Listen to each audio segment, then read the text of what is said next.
Perceptive Boys. The Perceptive Boys. That's the title for part 3. The Perceptive Boys. Podwatch Boys. So, yes, welcome back. Who perceives the Perceptive Boys? Who perceives the Perceptive Boys?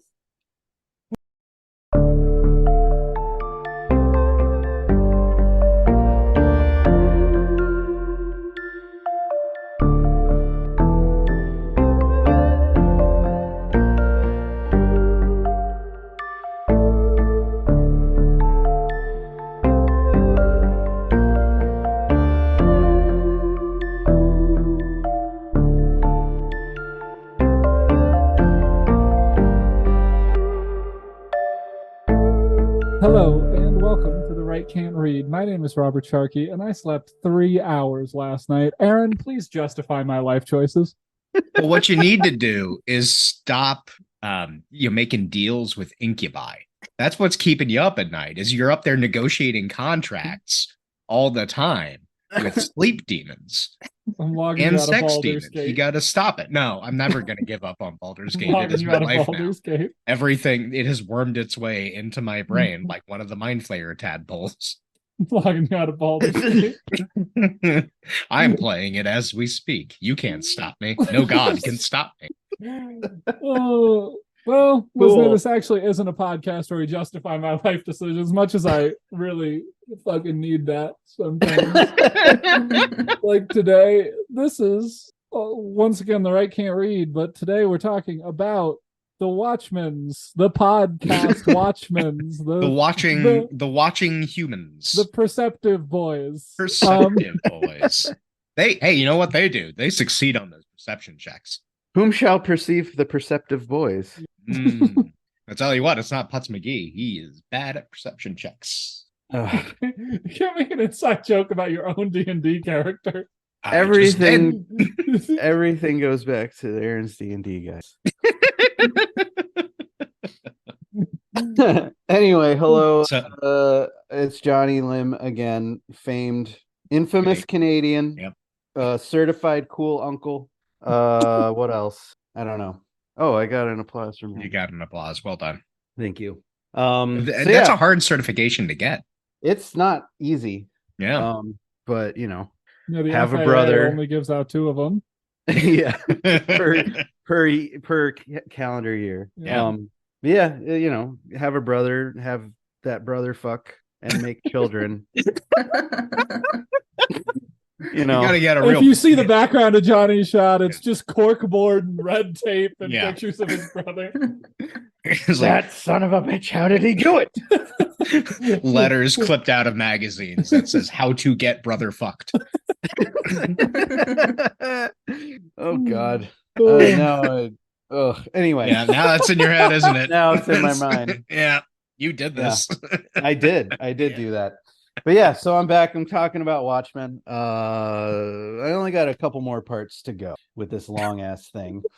3 hours. So it's going to be another 5. It's going to be 5 hours now. 5 hours. All right. Cool. We're going to jump right into part 5, and we're going to mostly be talking about Alan Moore in this section and what he thinks of famed how wizard he does stuff. So and now I was told by a mutual friend of ours to bring up Zycon. What? Zycon? What's Glycon? Glycon. I'll get to that. All right. I'll get to that. Yeah. Okay. That's in here.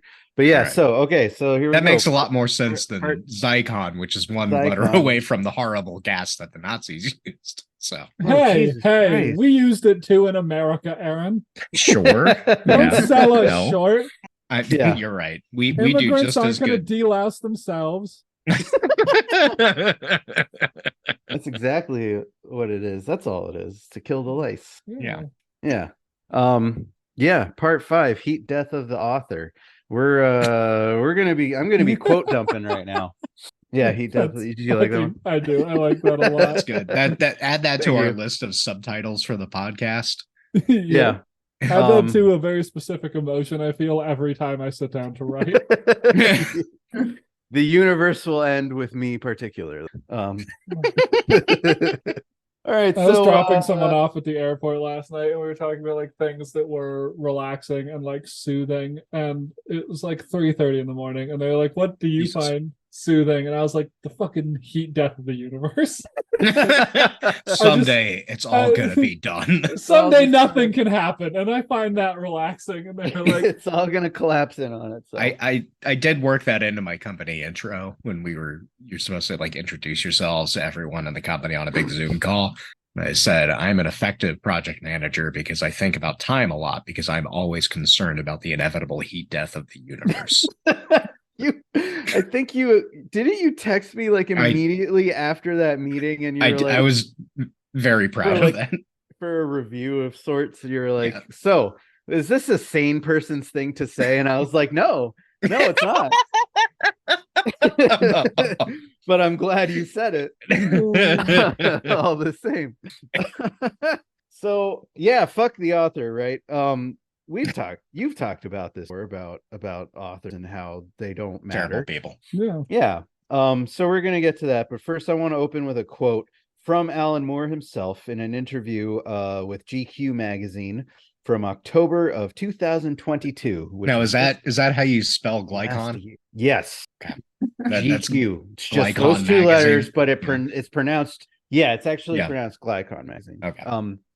So Moore says, so when I did Watchmen, it was a critique of the superhero genre. It was trying to show that any attempt to realize these figures in any kind of realistic context will always be grotesque and nightmarish. But that doesn't seem to be the message that people took from this. They seem to think, dark, depressing superheroes are like cool. End quote. I love every interview with Alan Moore. They're wonderful. He did one with NPR, and I think I've quoted it here. And then, of course, the interviewer interjects, and she said the words wibbly wobbly, timey wimey stuff, and I stopped it because I imagine that Alan Moore just exploded. Yeah, and the interview ended because he dead. No, she didn't say that in the interview. That was like post. For the sake of the like audio article or whatever you want to. Do you think she used that in the interview and Alan Moore just went off and they had to edit it out? Like the original audio of the interview was 4 hours. They could only salvage it 15 minutes worth. Probably, yeah. To hear Alan Moore speak is actually kind of like a treat all its own, because he speaks in this like weird like Northampton like raising. So he ends every sentence, almost every phrase as though it's an interrogative like this. And it's very difficult to follow along with what he's saying. It like, reminds me of there's a movie called The Layer. Accent is super thick too, but I'm not going to pretend to. It reminds me of a movie called In the Lair of the White Worm. Oh, I need to see that so bad. It's a good one, and I think it's set in Northern England. Okay, but it reminds me a little bit of some of the accents you hear in that movie. Gotcha.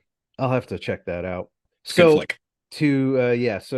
Moore takes umbrage with the misreading of Rorschach in particular, whom he wrote to be the most off-the-wall psychopath imaginable, only to discover that it resonates positively with the right wing.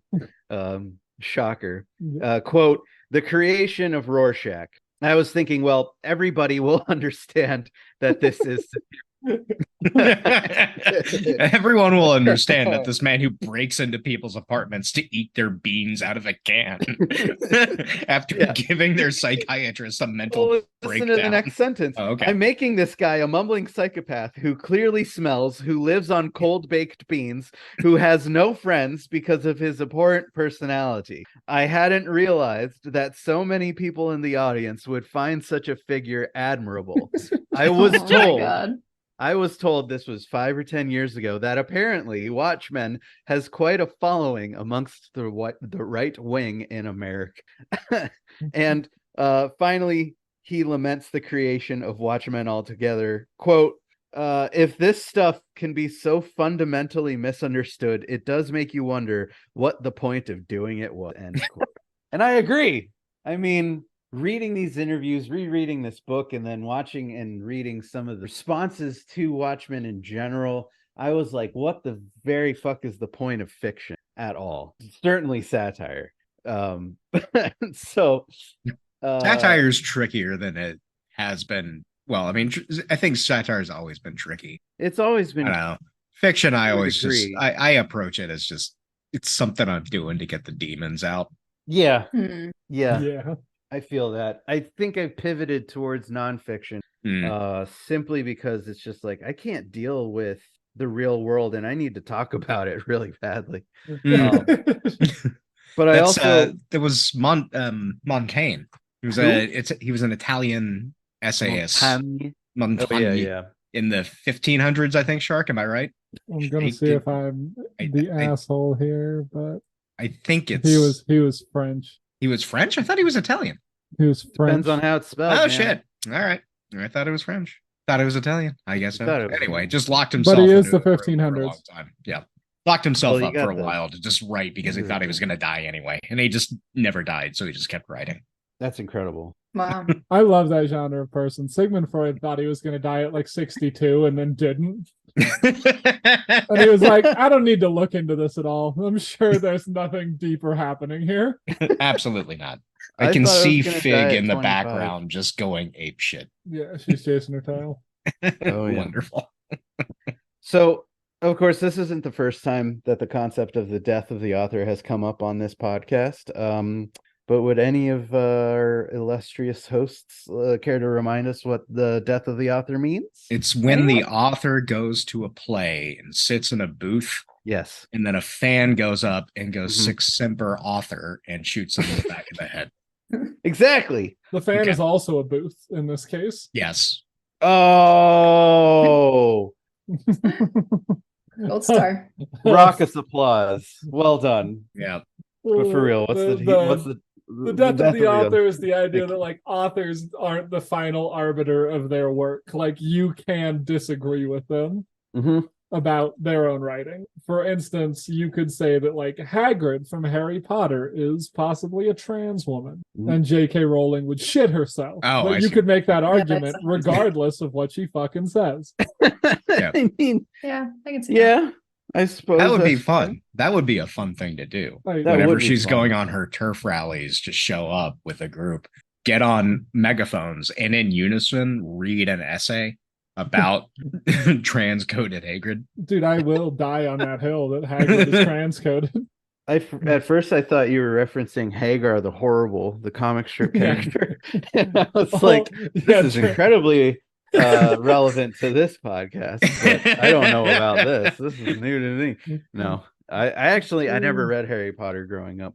I don't know. You're not missing much.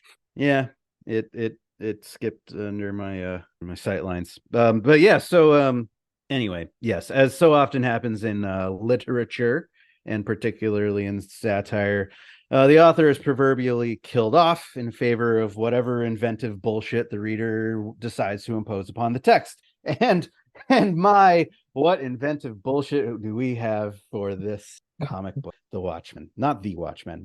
God damn it! Again! Twice in a row, motherfucker. Gotcha, motherfucker. Snydered. Snydered. Apostrophe D. But I think it's important to find out just who the hell this Alan Moore guy is anyhow. And I think we've already kind of got a little bit of some of an idea based on just all the silly shit that we've talked about just in this section alone of the my image of where he lives, and this is not accurate, I don't think, is basically a feral madman living in a hobbit hole in the mountain in the rolling hills of northern England. I'm fairly sure that's accurate. Like just trees grow over the entrance to his place. You have to like cut through them with a machete. No. You need to speak a very specific incantation, and it needs to be pronounced precisely. Yeah, you have to. I mean, I've never seen him before, and I just googled what he looks like, and Rasputin immediately comes to mind. There you go. Yeah, that's the wizardy is very fitting. Yeah. Yes, very much wizardry. Very much very much Northampton, but he's lived in that town his entire life. And so he lives in a house, not a hobbit hole. And he does live in a shire, technically, but I don't know which one it is. I don't know. I could look it up, but I don't feel like it. Okay. Well, we respect that. Yeah. But so Alan Moore, though, is, as I mentioned, I think in the previous section, he's an avowed anarchist, and he's also an Albert Einstein stan. One of the only historical figures you can stand. Yeah. Mostly a good dude. Yeah. I was not expecting Einstein out of this. Alan Moore loves Einstein and actually puts a lot of Einstein in his work, which we'll get to in a second. Yeah, no, because there's some bits of Einstein in Watchmen. Yes, and which is funny if you think about it, because John Osterman's whole thing is quantum theory and the behavior of particles. But Einstein, but Einstein was not a fan of quantum mechanics. I don't care. All right. He was a fan of time. He was a fan of time, relativity, and gravity. Yes, and theory of relativity comes out in a lot of Moore's work. Let me just like in League of Extraordinary Gentlemen. I haven't read that in a while, and I'm not talking about the movie. I know you're making shit up. I don't care. No, it's the scene when Quatermain detonates an atomic bomb over Paris to kill Moriarty. You don't remember that? I don't remember that. Like I said, I read it once. No, this is in the movie. Oh, in the movie. I never saw the movie. Yeah, no, that totally happens. Don't watch the movie. It happens. I'm not gonna watch it. I don't care if it happens or not. Absolutely, 100% that sounds happens. Very stupid. It's a great idea. I don't know. That sounds like a Snydering. Brilliant idea. I'm gonna make that happen. I'm gonna do it myself. Damn it. So Moore is not shy about his distaste for absolute authority and the rule of law, both of which he views as a disastrous. Or rather as disastrous human tendencies. Much of his mid to late career comics work, and then eventually his prose fiction, they all deal with the aftermath of disaster, of like the end of the world. Because now here we're getting back to the theory of relativity. The for Moore, the end of the world isn't an ending at all, but rather the beginning of a new thing, of a new world. So in the aforementioned NPR interview, and this was from 2016, Moore paraphrases Einstein as such, quote, "Every moment that has ever existed or will ever exist is somewhere suspended in a gigantic space-time football, and it is there forever, and it is not changing." Now, and that's when the remind ourselves presenter said big ball of white time. She quoted Doctor Who, and I lost mine. I started yelling at my computer. But this is why we're friends.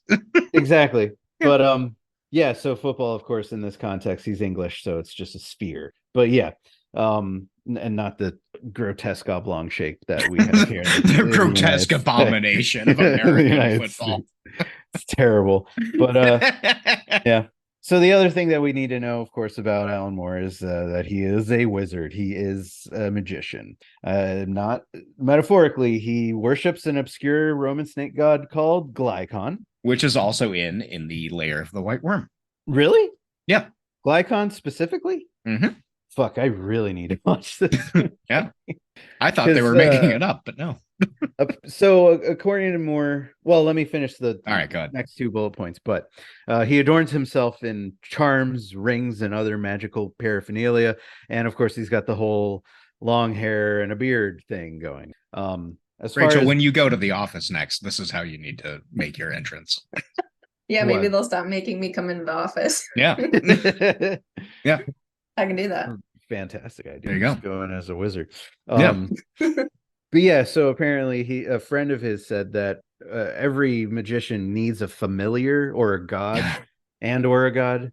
And worshiping a god for a magician is apparently different than worshiping one as. So he chose Glykon, who is this like snake god. And he's got a ring of it on his hand. Now, Shark, you're a theologian. Where do you stand on Glykon? I'm pro any gods. Just take them all. Any one you want. Yeah. That is apparently the wizard's approach to theology as well, is just if there is a god. It's as like someone who also likes druidic wizardry. There you go. Yeah. As someone who's just slowly trying to turn into Alan Moore. Definitely. I don't know if I'm trying. Oh no. My alarm was anyway. Thought you summoned Glycon. No, I wish. Where the hell was I? Glycon. So we can skip that now. So we get it though, right? I'm happy to keep talking about Glycon if you guys are. I got nothing left to say about this guy. Okay. Because I don't understand how any of it works. But what I do understand is that Moore's particular method of magical practice is done directly through his writing. That's his whole thing. He actually makes a rather convincing argument for putting rhetoric on par with magic.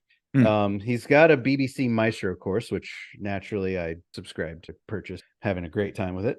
But he talks about the ability of language as a form of magic to alter human consciousness. So hear me out, or rather hear him out himself. Quote, "Writing has been and always will be our foremost means of modifying human consciousness. You are modifying the consciousness of the reader, and therefore you are modifying the reality of the reader. Writing will modify the reality and the consciousness of the entire species, and inevitably will mean modifying the consciousness of the writer themselves." So if your definition of the result of magic is to alter consciousness and thus alter reality, writing is a damn good way of doing this. And he in fact goes on making a larger point around this. Quote, "We must be careful. With that scattering of punctuation and those letters, we can create trivial short stories and entertainment, or we can create things of dangerous power that are so explosive that they could change the world. Books like the Bible, the Quran, Das Kapital, and Mein Kampf. Remember, the power you have as a writer, use it wisely, and whatever you do, don't write Mein Kampf." End quote. Great guy, right? Yeah, no notes. We're all on board. We're love on board this already. guy. So I like that interpretation a lot. It reminds me of a thing that we've chatted about a bit, which is one of the only pieces of flawless media, which is Wolfenstein: The New Order. Oh, of course. And when so I also haven't played. Oh god, what's his name? The Jewish grandpa, the Zeta, you rescue from the concentration camp. I can't remember. Albert Einstein. But yeah, there's a conversation he has about with Blazkowicz about why didn't Yad Vashem, I think is the name of the group, do anything with all the wonders technology that they made to stop the Nazis? And he says, well, that was never the point. The point was to use technology and research and creation as a means to get closer to God. And I don't know, that's always been cool. If there is a mystical part of me, it's going to be something like that. Yeah, I'm on board. I'm on board with Moore's thing, and with that too, technology bringing us closer to God. But well, I mean, just broadly, the act of creation. The thing that is a religious practice comes out also kind of in Watchmen and that in Dr. Manhattan's arc. But let's get back to the writer real fast. So if you break it down, makes a lot of sense. The word spell, for example, has a number of meanings. As a verb, of course, it means putting letters together to form words, right? But as a noun, it can mean several things. It could mean a story, myth, fable. It can mean a sermon or doctrine. And then, of course, there's the incantation or a magical spell, right? So let's take the word gospel, in fact, for example. It actually literally means good spell. So even though it's often thought to simply mean a good story or a good doctrine, and often, of course, it's attributed to the Gospels of Jesus, it can also mean a good incantation or a good magical spell. And kind of an aside, but if you take the approach that Jesus Christ was a Jewish mystic and magician and healer, mystical healer, it's kind of cool to think of it in that sense, and that the gospels or the good spells, they're these incantations that are changing the world, right? Well, cleric. Yeah. And that interpretation only works. D20s all day. Great. And that interpretation only works if you read the fucking book. So yeah, exactly. Yes, precisely. Yeah. Not whatever the fuck Joel Osteen has to say Yeah. about I was gonna say prosperity. Joel Osteen. Yeah. And shit like that. Or Just, look, the hurricane swept through. Better lock up the church and make certain no one can get it. yeah, yeah. Oh, Aaron, you texted me when Pat Robertson died, so rest and shit for that guy too. Yeah. Yep. That's the downside to, and I guess it's also related to death of the author, right? With these miserable, horrible mistranslations that are affecting things in the incorrect way, in the way that they were not designed to influence. Another word of note real fast is that Alan Moore wrote a 1,200-page novel called Jerusalem, which I'm very, very slowly getting through. And it was his attempt to cast a world-ending spell. When did that book come out? Because I don't know. It might have worked. Like casting the spell via the book being written. The book itself, the act of writing the book and those reading it, kind of his idea was to September 10th, 2001. Well, there you Published go. in 2016. Yeah.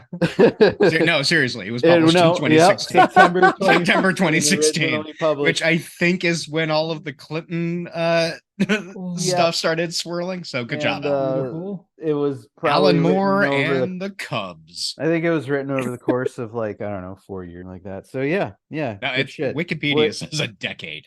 Oh, okay. That's even longer than I anticipated. So that means he started writing it just before the recession hit. So thanks, Alan, you dick. Yep. Anyway, at the end of Tony Blair's run. Yeah. But okay. Well, if he gets Tony Blair with the rest of us, not a total wash. Yeah, but that also gave us Gordon Brown. The most mumbly prime minister of all. I remember that too. That was so fucking weird. Oh, that was so fucking weird. That's when you and I, Aaron, ended up went out to the UK. That's when we met. All that. This is also Alan Moore's fault. It's all Alan Moore's fault. Yeah, clearly. Yeah, because he's one of the reasons. Like, I was reading Sandman when I made the decision to go, or maybe I had just finished reading Sandman by Neil Gaiman, and of course they're like pals in the comic book world because they're the British writers, that came out to the US and started. Well, they didn't move out here, but they sent their stuff out here anyway. Gaiman did. Gaiman eventually did, he moved out here with his family, but Moore stayed behind. But point is that all that stuff kind of led me to the UK. But what does Moore have to say about Watchmen? Let's find out, shall we? Okay. So to my delight, I actually dug up a transcription of a convention in the Comics Journal. It was a discussion panel in 1986 at the Comic Art Convention in London, and it was moderated by Neil. And so Alan Moore had this to say about the book's Americans. Quote, "At the moment, a certain part of Reagan's America isn't scared." Remember, he's saying this in 90. So they think they're invulnerable. There's this incredible up mood that leads at its worst excesses to things like the Libyan bombing, and they worry me and frighten me, end quote. Where I have a note here. Moore's mention of a quote certain part of America is almost definitely referring to the capitalist class, the Wall Street, but also the upper middle class folks who are just like, everything's fine, there's nothing to worry about. Evangelicals. God, because that was that time too. So anti-Reaganism is probably the largest whatever theme of Watchmen. Certainly it was the inciting kind of moment, because obviously Reaganism, neoliberalism, it didn't start and stop in the U.S. Of course, it spread to the United Kingdom. Margaret Thatcher adopted Reagan's policies and her leadership, if you can call it. Good jibes, that. Well done. Tally ho. But yeah, Margaret Thatcher, the Iron Lady, her leadership resulted in over 3 million unemployed workers by the end of 1983. It's also fun to note that there were 3 million dead New Yorkers at the end of Watchmen. So was that on purpose? I don't fucking know, but it sounds right. The high unemployment rate, it lasted well into the 90s. As of 2020, in fact, the UK unemployment rate has finally fallen to about roughly the same rate of 4% as it was in 1970, which was 9 years prior to Thatcher becoming prime minister. So give that a little tumble, whirl in your old noggin there. I think that's a good argument for monarchism, because an enlightened monarch would not allow that to happen. We got a face rub. Shut the fuck up, Aaron. My single God save the king. My single favorite cringy fucking movie thing is that a horrible movie they made with Meryl Streep about Margaret Thatcher. Meryl. The Iron Lady. Called The Iron Lady. Yeah, it's shots of like British people destroying the Falkland Islands, and then like Margaret Thatcher looking pensive in her office, and it's just like the worst series of shots I've ever seen. Oh God. It's some of the worst filmmaking.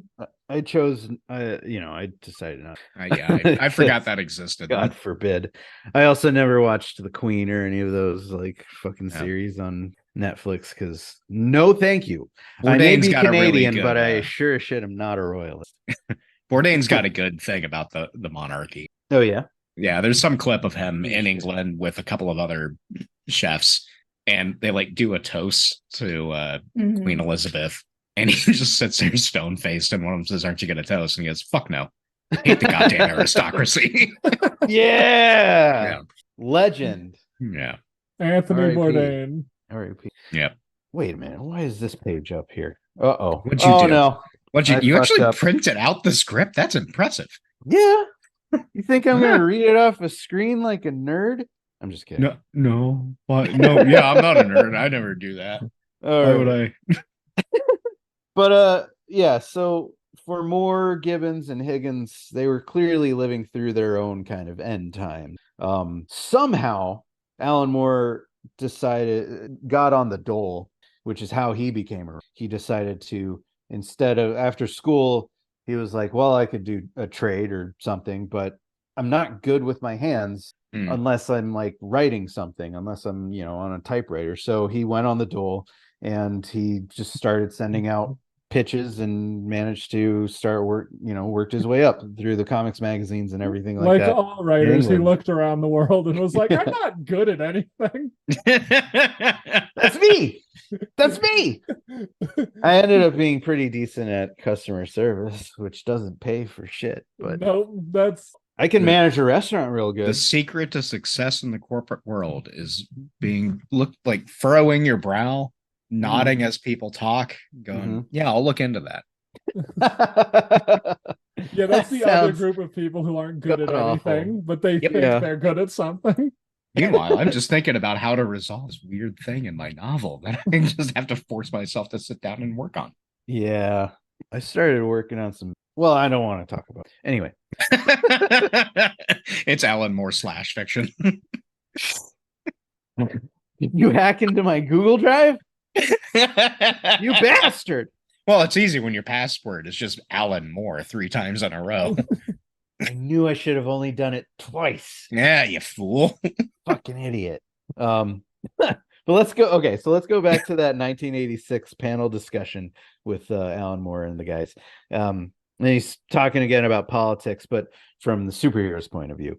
And so what he has to say here may come as a surprise. Quote, there aren't really any fascist superheroes in Watchmen. Rorschach's not a fascist. He's a nutcase. The comedian's not a fascist. He's a psychopath. Dr. Manhattan's not a fascist. He's a space cadet. They're not fascists. They're not in control of their world. Dr. Manhattan's not even in control of the world. He doesn't care about the world. So yeah, I think you could debate the comedian, I think, but I know that's more of like no los dos. Well, I think that the thing with the comedian is like I don't know. I guess the stronger argument might be that he's just kind of like an agent. He's absolutely he doesn't have like and he doesn't have like a stake. It's heavily implied that he was the second shooter on the grassy knoll at JFK's. Well, heavily implied, if you mean, in the Flawless X Snyder film. And the opening of the movie, he had a gun. He sat up and he smiled and was like, well, no, but who needs subtext? Yeah, who needs that? Fuck that. So yes, I mean, we could sit here and probably debate whether Allen's like definition of fascism at the time was accurate. I don't think it was, based on that little quote there. But needless to say, he didn't write these characters with the intention of them being overtly fascist. So, kind of take all that, I suppose, with a grain of salt. But later on in the same talk, when he was discussing the fascism aspect, Moore also has this to say about political intent. Quote, our intention was to show how superheroes could deform the world just by being there. Not that they'd have to take it over. And real fast, I'm going to kind of time out that quote. Simply that to say that, like, clearly Moore's definition here of fascism is world domination, which, yes, but the method by which that occurs, obviously, like, it looks different from each like fascist dictatorship depending on how who's doing it. But anyway, so superheroes being there, not have to take it over, just that their presence there would make the difference. To continue the quote, from the point where Dr. Manhattan appears, it slowly starts to go downhill from there. Everything starts to change. He doesn't take over the country or make people subservient to him, but just his presence there makes everything begin to change. Yet, on another level, if you equate Dr. Manhattan with the atom bomb doesn't take over the world, but by being there, it changes everything. That was more the idea that I was trying to explore. I'd say it's possible to do superhero stories that are realistic without getting into that Nazi mode, end quote. So again, this may come as some of a surprise, especially like to the average reader, especially to those who, like Rorschach, would prefer to view the world in terms of like just good versus evil, democracy versus fascism. That's it. There's no in between, right? But of course, as we know, reality is more nuanced than that. We need to have nuance in this Twitter discourse here. I'm sorry, I didn't know we were supposed to be doing Twitter discourse. Oh yeah, I can be all the reply guy, I guess. All the time you're supposed to be on Twitter discourse hours. What's the point? I think you mean X discourse. Oh God. Oh yeah. I was like, what? Yeah, Elon Musk changed the name of the stupid website. It's still being twitter.com and everything being tweet. Yeah. Oh my God. Anyhow, slap a new logo on it and call it good. But yeah, so it's my interpretation that that's what Moore was ultimately getting at with the politics of Watchmen. He was trying to say, well, yeah, I mean, as he said it, that just the sheer existence of superheroes would change everything if they were like legitimate, not like how we eventually had quote real superheroes with guys like Phoenix Jones and stuff in Seattle. If you remember any of that, yeah, that's its own shit show that I would. How about you give us a little primer on Phoenix Jones, because I might be the only one who knows what you're talking about. Was but he so he was the mantle, like the superhero persona that I think he was like an ex-Marine. He put this on like, and it was like full on, like he did the whole, he did it all, like Kevlar body armor, big rubber goofy looking mask over his head, I think, in fact, his colors were purple and gold, similar to Ozymandias. So. Yeah. So that's interesting. And he ran around Seattle, downtown Seattle, with like a taser, pepper spray, and maybe not a taser actually, but definitely like a, pepper spray with a trigger. And he was like going around like breaking up bar fights and attempting to assist in just various like acts of I don't know, well, vigilantism really. And it all blew up in his face when eventually it was revealed that he I think he was a drug dealer, or at least certainly a substance user. Yeah, and yes, I believe Atrocity Guide on YouTube did a thing on Phoenix Jones. It's very interesting. I highly recommend it.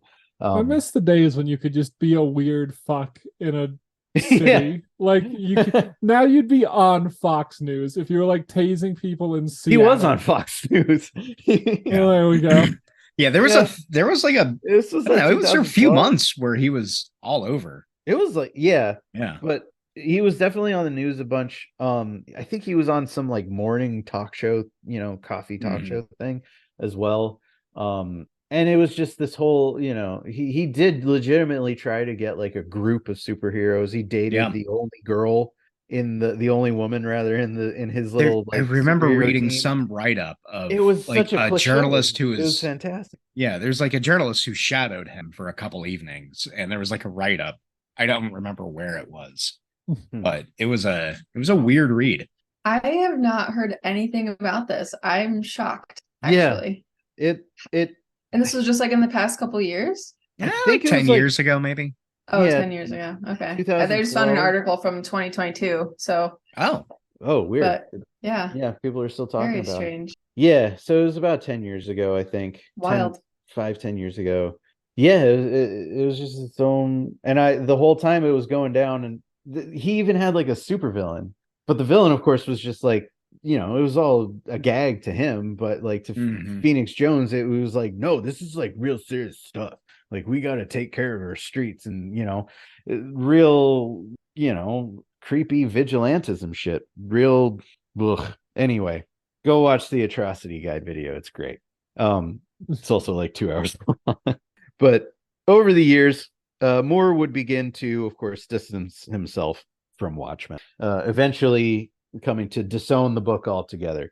In the movie version, along with any other movie adaptation of his work, they sub out his name for the original author, just to give a clue as to just how far removed he is from his own stuff.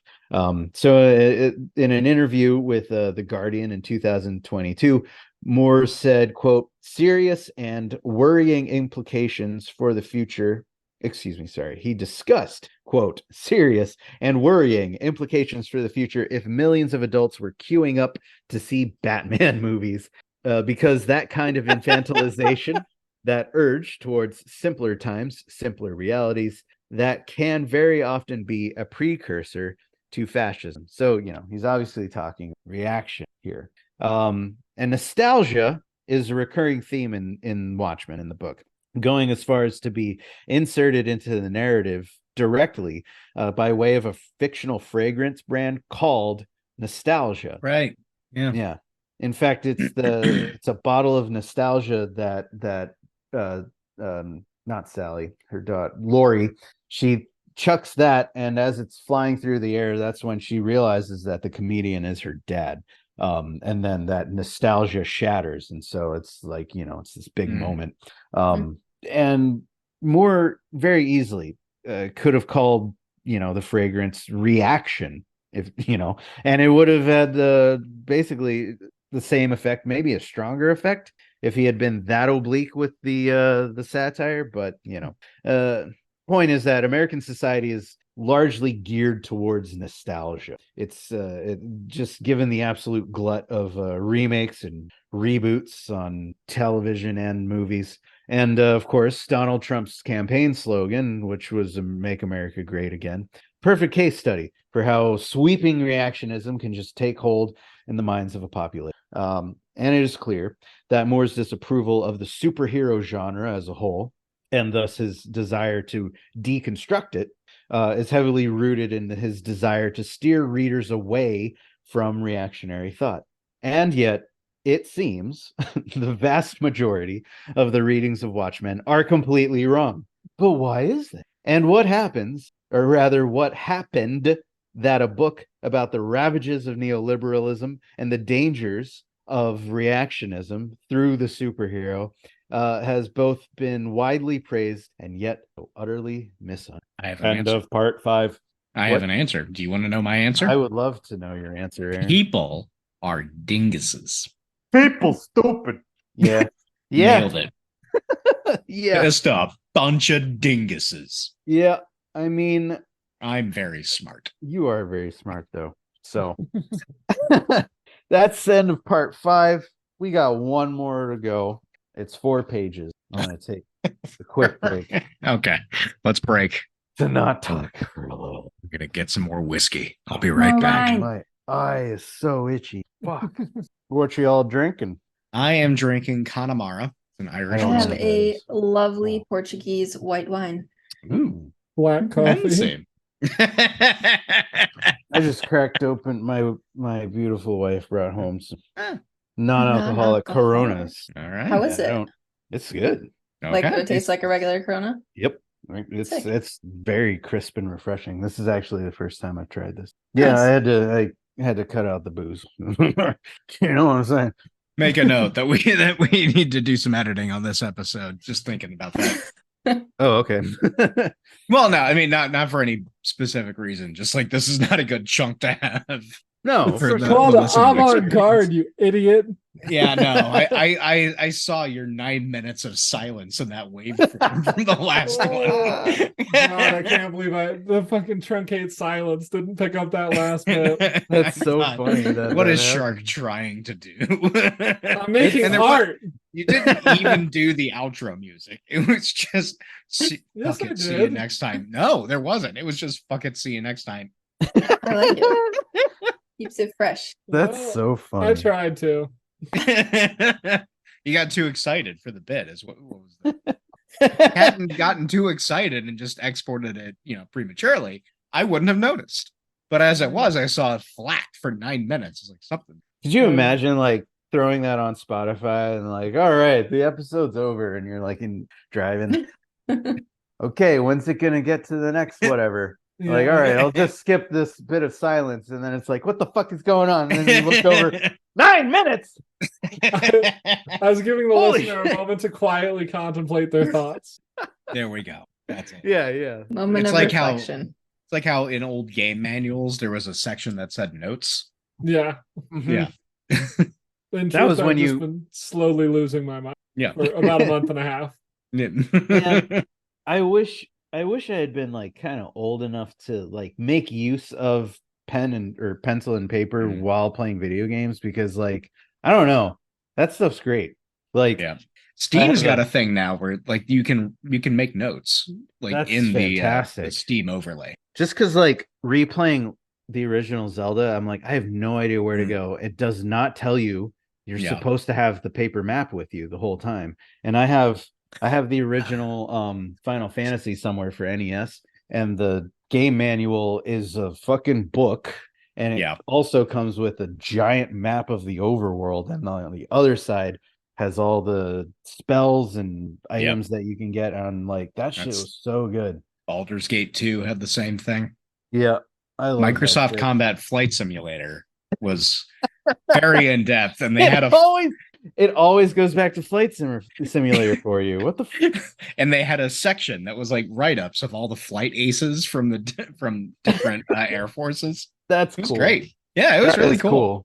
Yeah. That's genuinely cool. Yeah. Oh, and then like Monkey Island, like to get to load the game and to play it, you have to like do the DRM thing. And it was like a spinning wheel. Like a lot of games in the 90s for computers, especially, like in the game manual, it'll tell you like if you want to like load the start boot it up, it would say like go to page like 32 and type in whatever you see there in the whatever corner. And so you usually type in or find 3 little symbols that you would have to click in the Monkey Island games, you had like a little spinning like dial thing, and it was like called Dial a Pirate. And the outside, the spinning dial part, the actual dial part was like the bottom half of a face, and then the static part, the backing board was the eyes and upper head part of the head. And so you'd spin it and it would be like, spin it to like A5 or whatever, and so it'd be a human head with like a chimpanzee like mouth and like all this stuff. That shit was great, even though DRM is stupid. Like now it's just keys and you type in the key or like whatever, or like you own the disc if you have does like the authentication on the back end. And, like doing the authentication and analog. I don't know why, but I love that. That's because it so fit cool with the theme of the game, and it made it more fun and tactile. Now it's just like download the game and push to play. Yep. Oh, you can't play your game because you're offline. Yawn. Ugh. Ew. This is Jonny and Aaron's gaming podcast. This is Jonny and Aaron's how to activate a video game in the 90s podcast. Yeah. Boomer shooters. Well, what you really gotta do is you gotta go and you gotta find a key gen that may or may not be a Trojan horse. And it was created in 1998. So you download that. Happened to me. We were Half-Life. Got the Trojan instead of the key for Half-Life. Ruined the family computer. Yeah. Oh man. The internet was dangerous back then. Yeah, but it's okay because my dad didn't know what he was doing, and so I just told him that like, I needed to debug the computer because it was getting slow. Yeah. So no, that always works. That they always believe it. System reset. Boom. It's fine. Yeah. Didn't need to worry about losing any files. Roll back a month or so. Yeah, all your files were on a fucking 3.5-inch floppy anyway, because that's all you could do.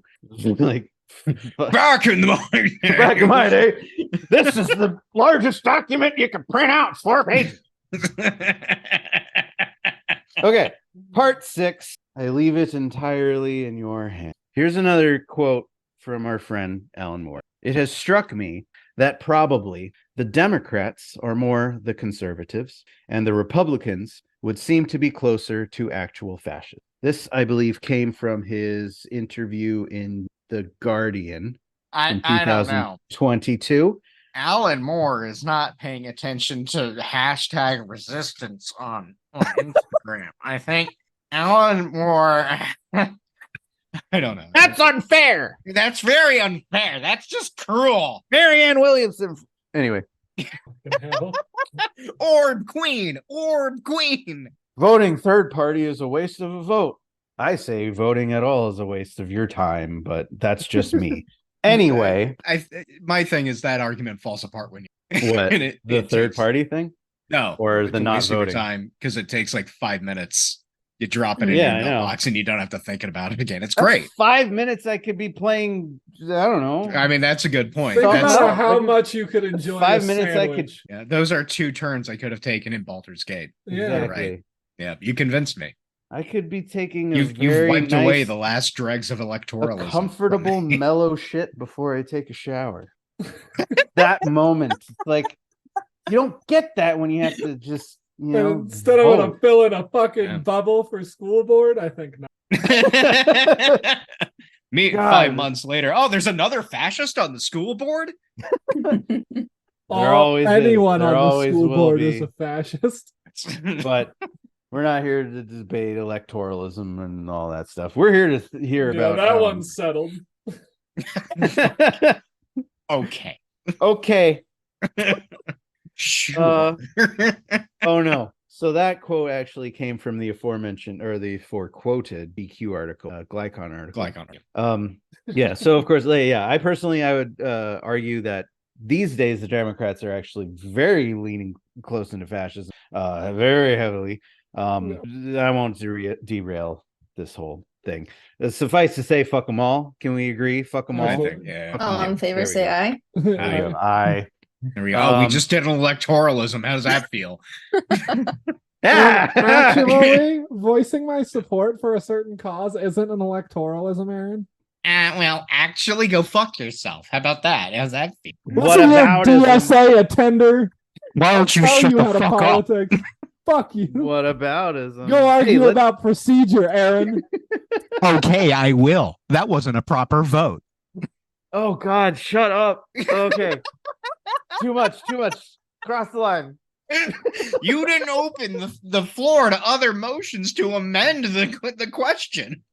Well, you didn't ask me to amend the question to open the Well, floor. you as the chair amend should know this. I think the chair is and out of agree order. Okay. An Let's organization okay. for the worst people at your D&D table. Oh God. This is why I don't go outside. Yeah. That is the appropriate. But let's hear what a few idiots have to say about Watchmen, shall we? Harry is super concerned about voting right now. About what? Yelling about voting. Oh, Barry's concerned Yeah, about his it. ears are like all the way back, and he's yeah. Whereas my dogs are perfectly placid because of the amount of screaming I do about voting on a daily basis. All right, that's fair. My cat is probably something going on. Well, the cat got into your wall. Liberal in the walls. That was one of my favorite responses to my weird bullshit was, are you yelling at the liberals in your walls? Like, yeah, I do it all the time. Okay. So, libertarian YouTuber Darren Kern. Oh God. Isn't that a great opening for a that's sentence? a great sentence. I love it. Oh, we're going to go somewhere with this one, kids. Libertarian YouTuber is a phrase that's the opposite of erotic. It like gives you a direction. Fucking terrible. Your penis retreats inside your body. Yeah, An insurrection. Yes. That's a good one. That's stupid. Oh. No, 3 that's comedy gold. points. That's gold. Okay. Terrible. So, in his woefully incorrect take entitled "Why Rorschach is the most righteous and good comic book hero of all time," Fucking Christ. The man who breaks into apartments to eat cold beans from a can. Yeah, the most righteous and good. Yep. By the way, I'm gonna link all this. I'm sending. All the links are in the thing. So yes. He suggests that Ozymandias is a quote communist hero. That makes sense. The man who runs an international conglomerate and bases his value on wealth. And he mentions that. He somehow says, even though the guy's has shouldn't he like Ozymandias? He should. Ozymandias is a libertarian, basically. Like he does not. He's not propping up government stuff. He does everything to spite government. Yeah. Because he's like, these guys don't know what they're doing, so I'm going to use my capital to do something. I am the smart one is a sentence that you hear from every libertarian, no matter what you're talking. Yeah, I know. That's why I say, no, I'm the smart one. You're fucking stupid. No, I'm the smart one. I'm an animal. No.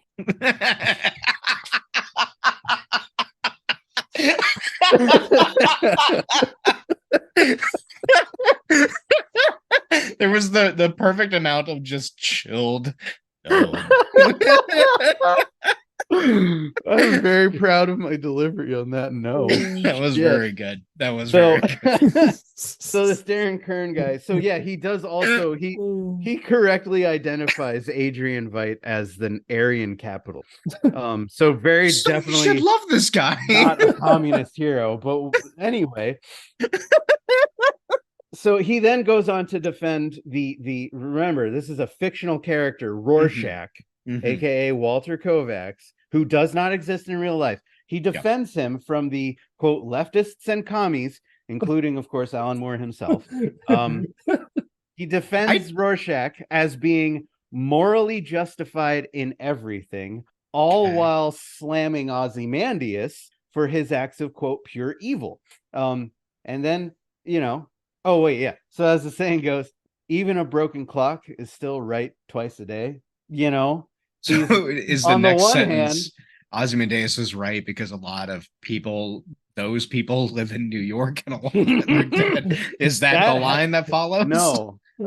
He does discuss quote those people, but in the sense that Rorschach is justified in his prejudice because those people commit the crimes, despite the fact that simply the fuck isn't true, especially not in New York City. Yeah. But this is a guy who clearly like lives. Darren, I mean, I don't know where this dude lives, but it's probably somewhere in the sticks, and he's afraid of cities overall. Yeah. Oh yeah, that archetype. He lives in Eastern Oregon. Yeah, definitely. He looks like the type, or somewhere here in Pennsylvania. Yeah, he's definitely that kind of guy. Defending against lefties and like, I don't know that I've ever. That's the nicest. I don't know that I could bring from that video. By the way, sure. I don't know. Like, I don't know a time where I've been in a leftist circle where Watchmen has come up. Yeah, I know. No, I don't know. People don't talk about it.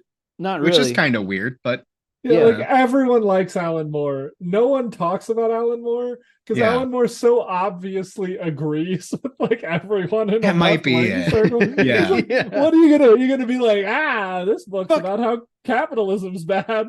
Dave Gibbons, the guy who drew the fucking thing, even was just like, I don't necessarily agree with all this, but whatever. It's going to make me a buttload of money. And it did. Yeah. Okay. So now, okay, that was libertarian YouTuber Darren. If you want to go ahead. Don't bother though, because that was it. That's all you need to know. Okay. So now we got coming up a writer. You know what's great about this podcast is even if Darren Kern has like 100 subscribers, that's more than we do. So that means we're still punching up. We're not punching down. No. Yeah. Fuck that dude. Writer Bradley J. Berzer for the hilariously titled The Imaginative Conservative. It's a website. I hate this bullshit that started with like the friendly atheist. Yeah. You're like, I'm gonna be and just, no. Yeah. I've never met a conservative with an imagination. Take that as you will. Have you? Thinking. You're furrowing your brow. I'm thinking. I know several. I'm related. Well, I'm sure all of us are related to at least one conservative. Yeah, see? You can't. No. There's zero imagination. They buy their wall art from Walmart, and then they rattle off all the same shit that they hear from the Fox News. Like it's not just their vocabulary. It's like a bank of phrases, and they just say that. And then that's it. That's in as essence, far as they go. Conservatism means that you can't have new ideas. You have to conserve. Okay. That's what I'm saying. The old ideas. You can't have new ones. And then they get mad at Netflix writers for wanting a fucking raise. Yeah. Anyway, so this you can donate to the writers with the Entertainment Community Fund, even if the strike is over, which probably won't be by the time this airs. You can still donate. Drops. You should. The kids say drops now, not air. Drops. I don't know. Drops. I don't like drops. That makes me sound like I'm putting out an album. Well, or like shoes. I thought it's for anything. Anyway, here's what Bradley J. Berzer has to say from 2016. Okay. It's a review, I think, mostly of the movie, but I don't remember. It doesn't matter. He calls He calls Rorschach, quote, by far the most fascinating. Not God. No, not the character that is God. That's literally not God, but Rorschach is the most fascinating and, quote, is relentless in his pursuit of real justice. Does he feel the same way about Taxi Driver? Probably. Yeah. I mean, yeah. He further expounds on the narrative of Watchmen, saying, quote, in a world of horrors abroad and vanilla conformism and acceptable corruption at home. This is from 2016, by the way. Watchmen gleefully tears off the scab, revealing modernity in all of its ugliness and dripping pus. But it also demonstrates that greatness, true greatness, which the Roman Republicans would have admired, still exists. What the fuck is up with these people in the Roman Republic? Oh, God. But also that the cost to reclaim it is certainly high. Went to college with so many of these fucking guys. These are the guys from the beginning of the first episode. These are the fucking guys who I loaned my copy to. Yeah. They brought it back to me and were like, that was great. And I was like, oh, cool, you got it. And then they're like, fuck black people. And I'm like, what? Like, that's kind of pretty much just how that whole friendship went down. Is it just like a reaction to seeing what they perceive as their belief in media and going like it without questioning any further? Is that it? Yes. Okay. Yes, literally. I mean, these are guys who grew up in the woods and are genuinely afraid of black people, such that they hate them for that, because all they do is go, oh, the news, whatever, whomever told me that black people commit all the crimes, so I hate them all because they're the criminals, they're bad people. And then they're afraid to go into the city and actually talk to somebody who isn't fucking white, because they're like, oh, well, I don't want to get stabbed or shot. And it's like, but dude, you're the one with the gun. Downtown Redacted is so different. I was just going to say, being from Michigan and living in the country and living next to, like, near Detroit, this is 100% accurate. Like, you can't go to Powell's in downtown Redacted because it's so dangerous. It's like a war zone. It is. Well, oh my God. And that reminds me of Beau is Afraid. And like, I love that movie so much. Oh my God. Like, it opens, it's like, he's in the office or something, and then he gets his medication, and then smash cut to outside, and people are getting like killing each other like in the street. A little boy buys a fucking like assault rifle and was like checking it out from a booth on the sidewalk. It's amazing. And I was like, this is how my family, this is what my family thinks the city is like. There's a very minor sequence where he sees this crowd with their smartphones out looking up top to this like 10-story building, and he's like, what's going on? We're egging that person on to jump off the roof. Oh my God. I forgot about that. That was horrible. Oh. But it's like there's a rotting corpse in the street outside of his apartment, center of the intersection. Directly in the middle of the intersection. Beau is Afraid. Rachel, this is one of the three movies Aster's newest movie. Yeah. This is one of the three movies that makes up my subconscious. Really? I've never heard you talk about it before. Aaron's It trilogy. Only Taxi Driver and what else? No, I don't know. It's usually just Taxi Driver. The subconscious trilogy is Beau is Afraid, A Serious Man, and Uncut Gems. Those define my. Those are great choices. That's when you told me that, I was like, oh, I got to see this movie. I've seen the other two, and I was like, yeah. And then I watched. Then at the end of it, I was like, oh, that's definitely, now I get it. A friend of mine for my birthday I get it. Got me the embroidered Beau pajamas. That's so nice. Yeah. That's amazing that exists. I know. I opened the package and started cackling. So while Brad, from the imaginative conservative, which is, I clicked through to the site. It's a horrible site. Like, everything about it awful. Is bad. It's like if a blog spot shat and then vomited upon itself. Yeah. All the articles are terrible. The design itself is ugly. Horrific. Everybody has stupid opinions. Yeah. And none of them are imaginative. Lots of like Renaissance paintings. Lots of Renaissance paintings. There's a whole thing. There's like articles about Russell Kirk and like his thoughts on stuff, and he sucks. Wait, there's the Jovial Father and Tom Bombadil. It's just terrible. Oh boy. The whole thing sucks. Terrible site.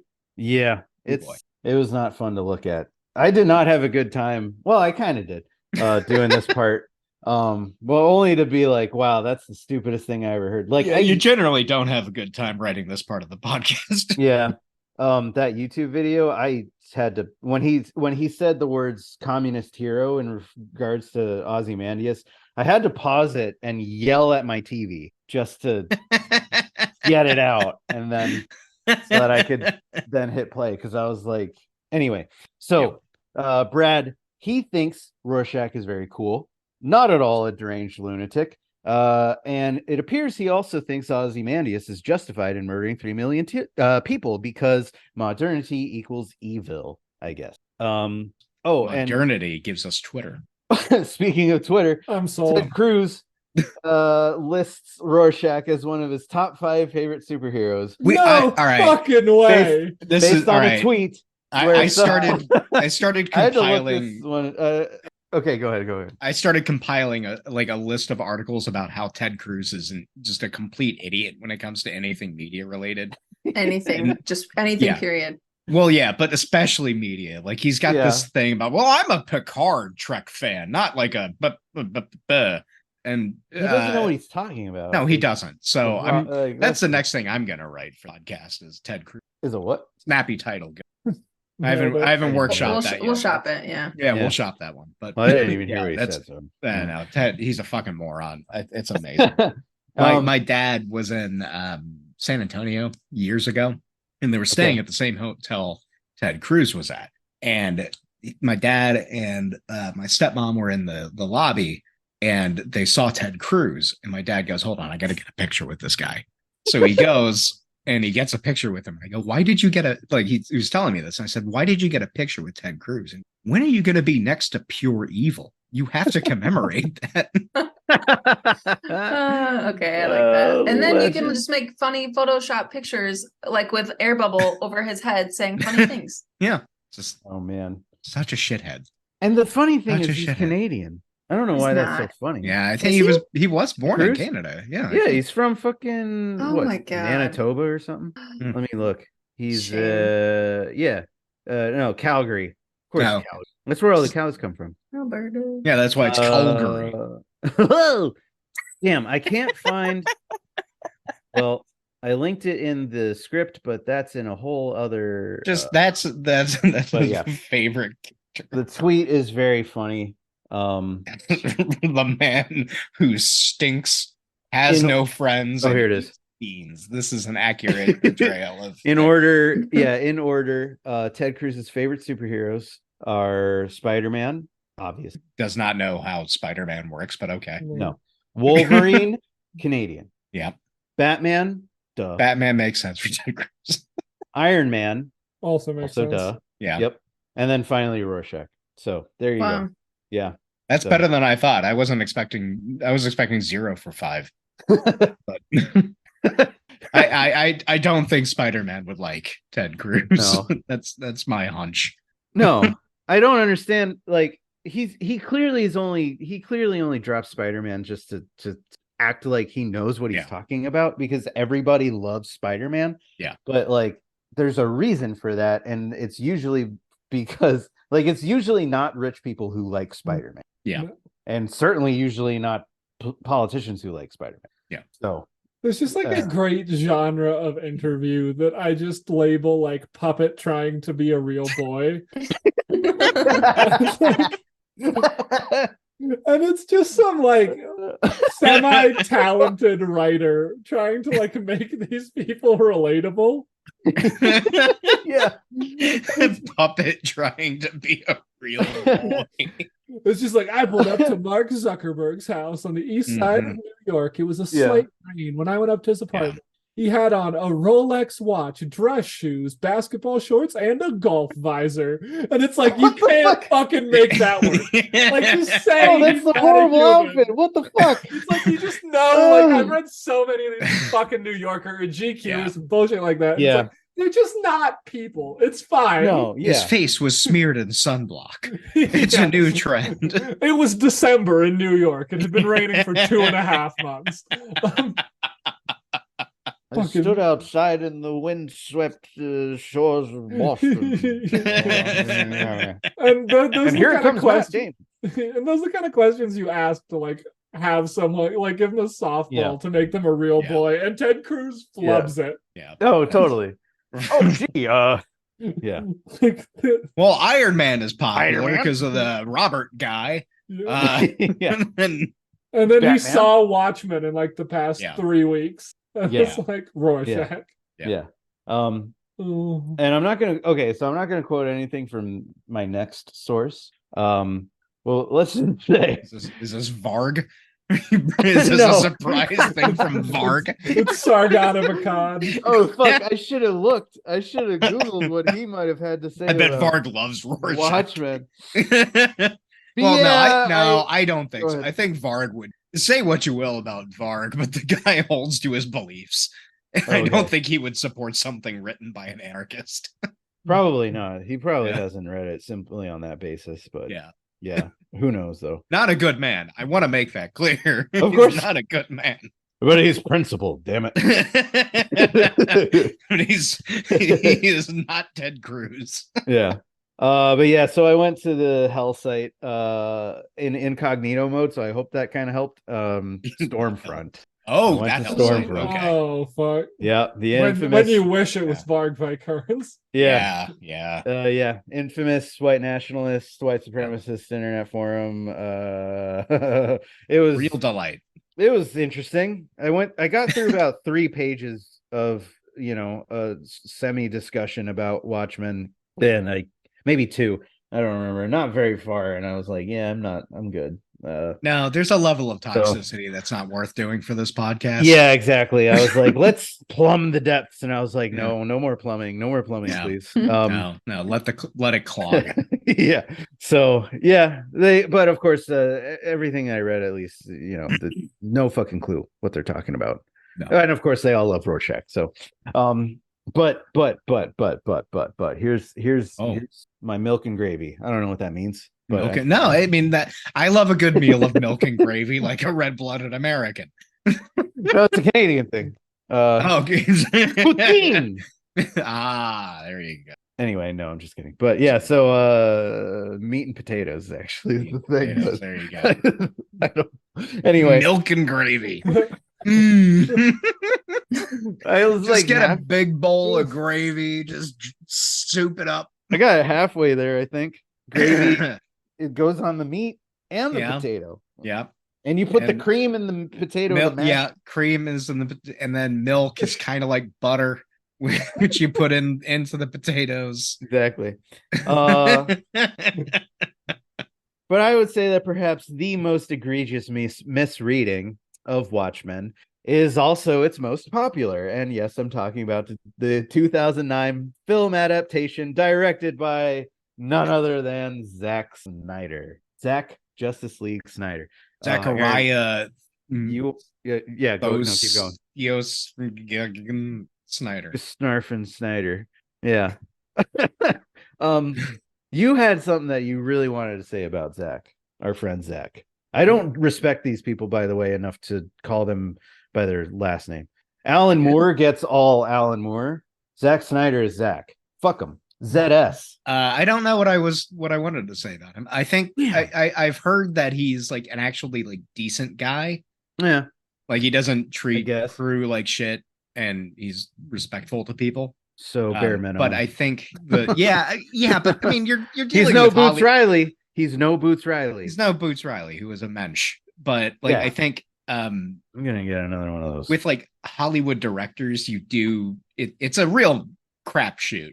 And like Zack Snyder does not make good movies. No. In my opinion. No. No, just objectively. Yeah, but like it seems like a decent human being, even if he's not great at analysis. I think his thing is he and Michael Bay kind of slot into the same thing for me, where it's like totally as like if they were cinematographers, Michael Bay was worse. Yeah, but like if they were cinematographers or directors of photography, pretentious about it, like they would be great. Like that would be fantastic. Sure. Like because Snyder's got a good visual language and he knows how to shoot sequences. Yeah. But he doesn't get subtext. No. And he doesn't get acting. No. Dialogue. God, no. Which are all key products or key parts of films. Yeah, no, it's just let's do the slow-mo and make it look cool. That honestly though, that is that's his entire mantra. Is he and Bay. Bay is the reason I say Bay is worse is because of all the harassment towards what's her name? Megan Fox, thank you, on the Transformer sets, and then probably loads of women in the past. So Megan Fox, incredibly talented actress whose career extremely talented. Yeah, there's a lot of actresses who got their careers ruined by. Turns out women can act. Did you know that? Shocking. Almost as well as Brad Dourif. Almost, maybe not quite, Brad Dourif is one of these guys who like phenomenal. Every time he pops up in like X-Files or Star Trek, I'm like, hey, Brad Dourif's in this one. His X-Files episode is so fucking good. Yeah. And I've been watching Deadwood. Finally, it came out in 2006, and I was like in college and definitely wasn't paying for fucking HBO. Broken by the Brad Dourif discourse. Women can act almost as well as Brad Dourif. It's just one of the funniest things I've ever heard in my life. I'm glad we got a chance to actually circle back to the stupid joke and like take a minute to laugh at it, because I almost got too excited about actually getting into Brad Dourif discourse. Rachel, this is a guy who you would recognize. Oh yeah, I immediately Googled him, and Chucky. I only recognize. Okay, yes, Chucky, but I only recognize him as Grima from Lord of the Rings. Yep. Yeah, Lord of the Rings. He's in a bunch of stuff. He was in Dune. You know why he started getting like he actually his first role is Who Flew Over the Cuckoo's Nest. You're right. Yeah. He's the kid who he has a stutter and he may be autistic, and that's like the worst. Shark is still broken. I'm trying to just like let it out of him before he continues. Brad Dourif's a great actor. There's an arc, like you were going through that sentence, and like it was almost something you could scream on a right-wing podcast. And then you say Brad Dourif, and it's like, well, he's a pretty good actor. I know. You know, I mean, if you're looking for people who disappear into roles. Also, Babylon 5. He was in a Babylon 5 episode. 5. He the reason he did Chucky and started moving into genre work is because his daughter was born, and he's like, the money's in this stupid horror sci-fi shit. I don't give a shit. I'm a great actor. I can make money wherever the fuck I want, so I'm just gonna go to the fucking horror movies and stuff. Hell yeah. It's like Rick Moranis, take care of also my kid. a good actor, and like, his daughter's an actor too. And yes, Rick Moranis is genuinely legend. Now he makes klezmer music, as you will. It's great.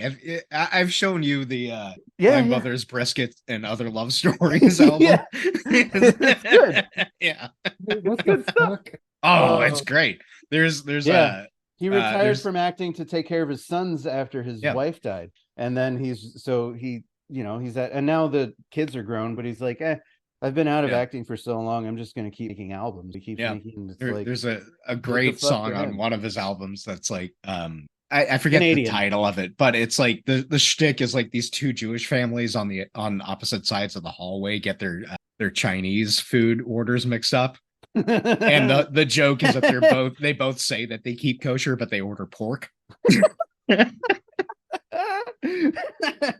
That's hilarious. I just had pork. Lo mein. That was great. This album is the most Jewish thing I've ever seen. It's a legitimately great album. I love it. Canadian. Canadian. Yep. God bless. Anyway, Canadian. Before I got lost in the Brad Dourif of it all. Brad Dourif discourse. Yeah, I think that might be the spiel I have for Zack Snyder. I don't know if there was anything else that I have in my brain that's not just that repeated. So. My big take on Zack Snyder is that when I was in classics college, we were watching, like, as you go through the program and read the classics, you watch the movie accompaniments. And the most scathing review I've ever heard of a movie is we just read the Iliad, so we watched Troy. And Troy's a great fucking film. I never love saw that. It's so good. I love Brad Troy. Pitt? Yeah. It has nothing to do with the Iliad. that. It's a great time. No. And then we watched 300 after it, and my friend, oh god, what? Because we read Thucydides, and so we watched 300 but after it because it's about the 300. Oh, I get it. It's just a weird double feature. Yeah, that's fair. You know? Yeah. And my friend said of 300 that it was like if you made a movie that was as horny as Troy, but bad in all other ways. Which perfectly summarized it. God, when I first saw 300, I was like, whoa, they did a slow-mo just before the punch, and then they did the punch. Like it went like woo, and then wham. I was in college, and you saw I his face go. like and then Yeah. Zack Snyder was just going to do that same Yeah. shot for like 20 more years. When I first saw that, it blew my mind. But also, I hadn't watched too many films at that point. Really, I was like just getting into film. Yeah, I think that was everyone's reaction, and they're hit a It was divergence cool. point where you realize that there's more to movies than just that. action, and Yeah. then you divert. And it's like Yeah. people who never hit that realization stop at 300. Right? Because like then The rest of us God. go watch Solaris to relieve existential dread. Which Solaris? The one with The George Clooney? Tarkovsky. No, I knew you were gonna say that one. Yeah. It's in my HBO Max queue. I saw that one. It's good. I haven't seen the Clooney Great. one. Yeah. Neither have I. I'm going to. Anyway, Yeah. so I did say I wouldn't get too deep into this movie, but And I here guess we we are. 15, 20 minutes later. I don't know. Brad Dourif discourse. If he had been in the Watchmen, the movie, it would have been better. It would have been Brad, way if you're better. listening, hit us up. We'd love to have you on the podcast. Please. Please Brad talk to me Dourif, first. huge fan. Please, Brad Dourif, please hit me up first, the guest host, and then I'll never tell them. And it would be our secret. I'll It would never be hear very from Johnny funny. again until I read headlines No, about I'm a new running. project. I'm running away with Brad Dourif and his family into the. They're adopting you. They probably live on a ranch in Wyoming or something. Yeah, second time adopted. Yeah.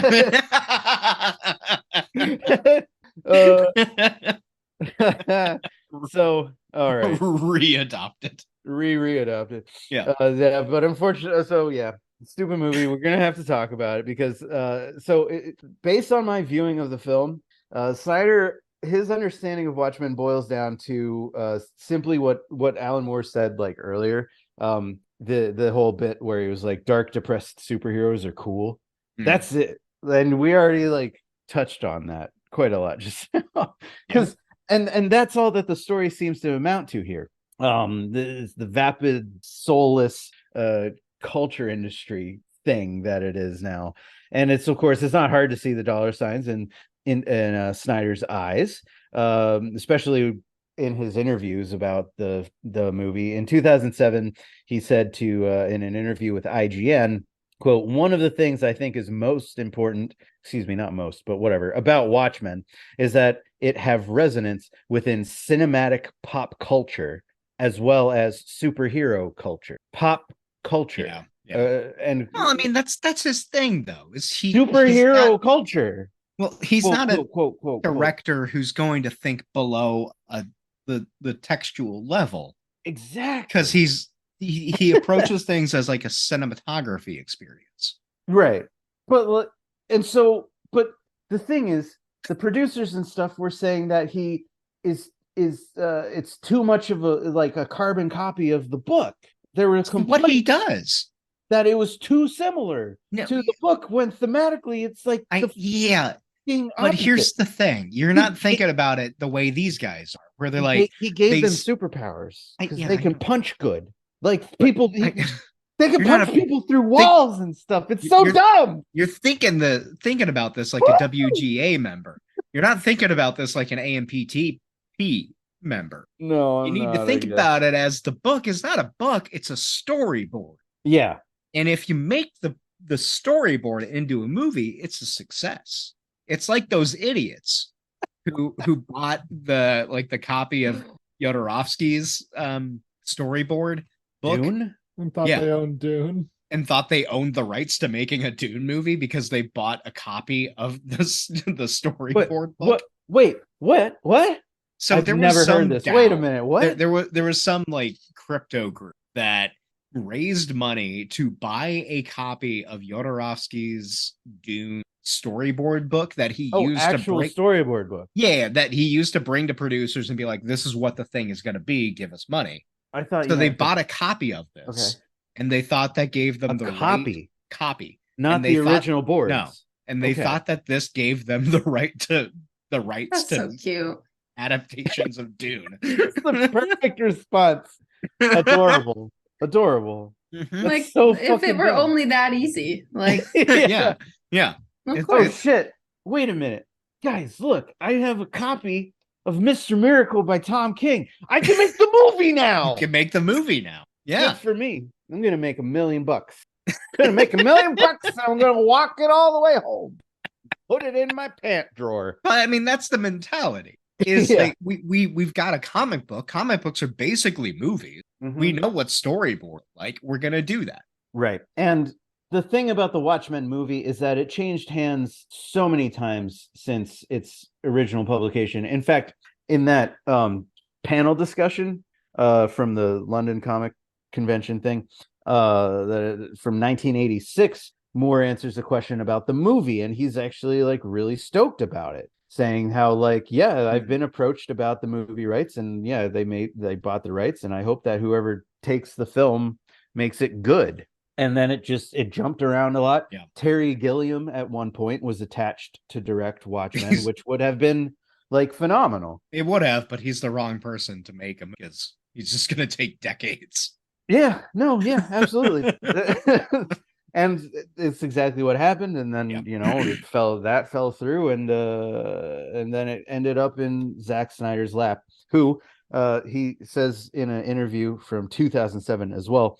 He says, quote, "I believe that pop culture is just like so ready for Watchmen." That's literally the quote. "We tried so hard to ride that wave between satire and reality and all the things that make you still care about the character, but you don't miss the commentary about them. Night Owl is Batman. The guy has a freaking cave under his house. No doubt a fanboy will look at the movie and not get it."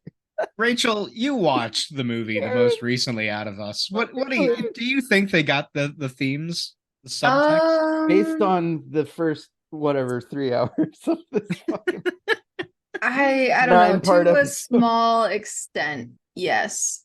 But otherwise, I think a lot was missing.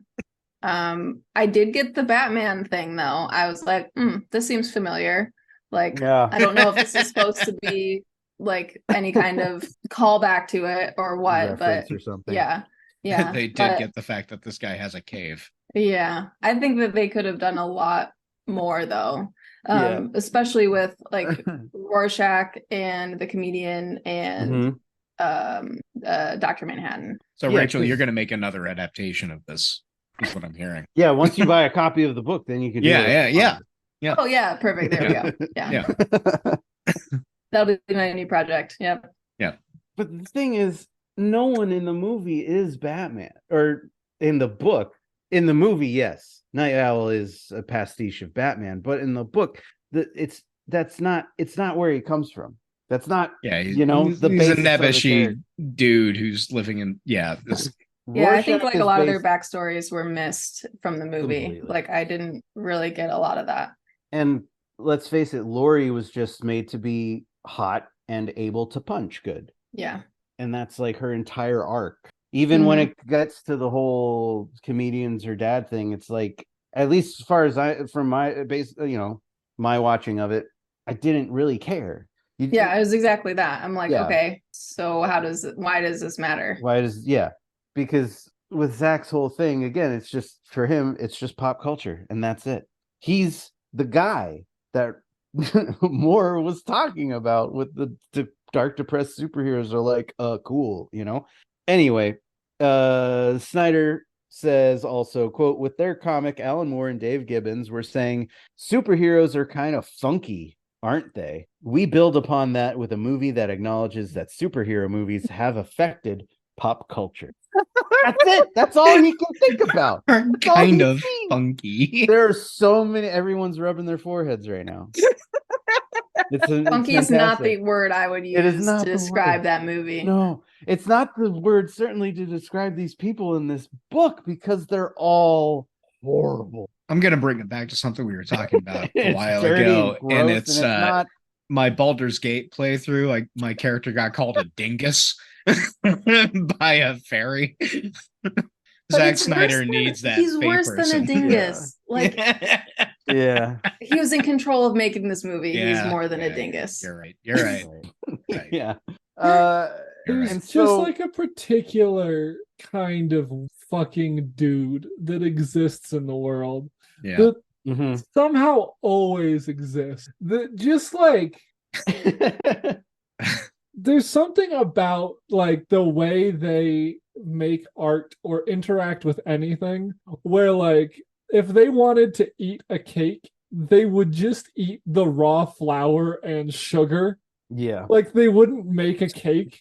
And like, it's the people who think Soylent is a great thing. Yeah. For food. Yeah, and like Zack Snyder, he just like I feel like I would catch him in my kitchen eating handfuls of raw rice as a meal.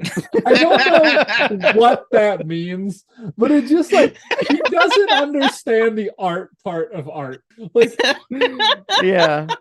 Just, like, so we've got a poll going on work. It's like what's a snack? Naming a sprint about like off of snack food starting with the letter J. And in every one of these polls, like I throw in a bullshit response that no one's going to vote for because that makes me funny. It makes me laugh. And important distinction. Yeah, I make myself laugh all the time. It's not crazy at all. Yeah, it's not insane person behavior. Yeah, the bullet point is just a single slice of white bread, and I feel like that's Zack Snyder's preferred snack. Yeah, absolutely. He wants to go ahead. Sorry. He eats like a single slice of white bread and then like washes it down with a handful of Gushers. Like he doesn't understand that like because they're colorful. Things happen and those things are connected. Like well, this is green like celery. So that means crazy person. I find it so frustrating. What are you talking about? That's a fantastic flavor pairing. He's whatever Gushers and white bread. It's just you make that into a good sandwich, and that's a whole. He's the anti-Dura. He's the anti-Dura. Yep. Brad like, Dourif is our new god on this podcast. Oh God, absolutely. Watch Deadwood, and like the final episode of the first season, you'll be like shitting your pants and crying at the same time. Yeehaw! And it's like, okay, it's really hard. It's hard to say how deliberate Snyder's misunderstanding of the material is, or if he's really just that naive of a person. I think it's the latter. Yeah, all the same, it does speak volumes to what I'm going to call the liberal machination behind film adaptations of literature. Aaron has yelling at the liberals yelling at the liberal in the wall in the TV screen on the Google. That's the moment they're never prepared for when they're like liberals control Hollywood and you're like yes. Yeah. And we need to stop doing them. Stuff. Yeah. We need more Boots Rileys. Yeah. Boots is Riley. Boots is Riley. That's how you pluralize that. There's no interest in providing a faithful adaptation or interpretation, certainly not in the way that it's designed to make the audience think about shit for a second. No, it's just there to make some fucking money. And the profit motive behind pop culture is ultimately where the conservative Democrats, by Moore's estimation, that's where they rest their laurels. Nothing of any substance seems to have been said about Watchmen since the 80s, precisely because of how ubiquitous the book has become with the idea of the, quote, sophisticated comic book, aka the graphic novel. Buh. I hate that term. So does Alan Moore. God bless that man. Glycon bless that man. Because fuck, graphic novel is the stupidest fucking thing. And they I think invented it for he says it. Wait, do I have the quote of it? Oh, I do. It's that very false sense of sophistication which is in turn used to market and thus sell books like Watchmen that Moore takes issue with. From a 2000 interview, year 2000, not the comic book 2000 AD, which he worked on. No.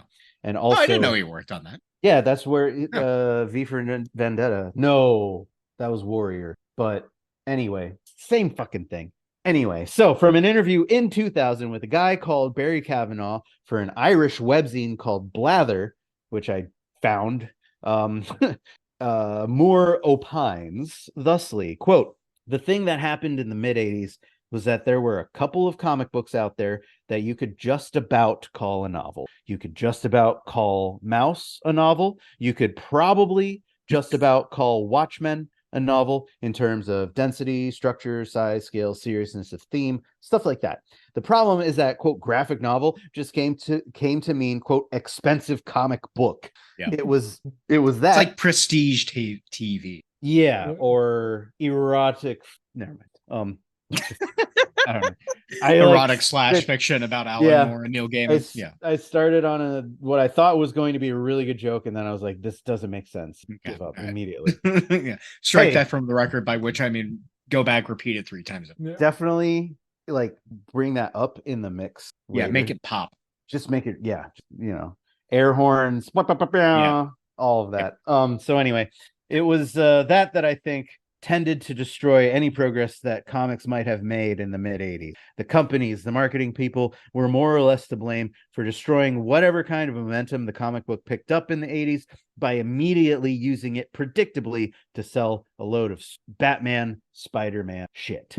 And it's hard to disagree, frankly. In essence, by taking Watchmen and turning it into a product rather than allowing it to breathe and carry on as a literary work, people like Snyder are never going to understand the material.